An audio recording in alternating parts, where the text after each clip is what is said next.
शिवराम डोंगरे. नमस्कार, माझे नाव आहे इस्माईल शेख. नमस्कार, माझे नाव भगीश राजश्री. आमच्या शाळेचे नाव पीएमसी जिल्हा परिषद केंद्रीय वरिष्ठ प्राथमिक शाळा कळी.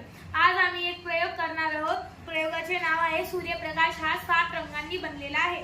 तर सर आयझॅक न्यूटन या ब्रिटिश शास्त्रज्ञांनी एक तबकडी बनवली. त्या तबकडीच्या एका बाजूस तांबडा, नारंगी, पिवळा, हिरवा, निळा, पारवा आणि जांभळा हे 7 रंगांचे समान भाग केले व त्यास एक स्टीलची तबकडी बसवली व त्यांनी त्याला जेव्हा जोरात असे फिरवले तेव्हा 7 रंग न दिसता एकच पांढरा रंग दिसू लागला. त्यावरून त्यांनी असे सिद्ध केले की सूर्यप्रकाश हा 7 रंगांनी बनलेला आहे व त्यामुळे त्यास न्यूटनची तबकडी असे सुद्धा म्हणतात. व सर आयझॅक न्यूटन यांनी प्रकाशाविषयी ऑप्टिक्स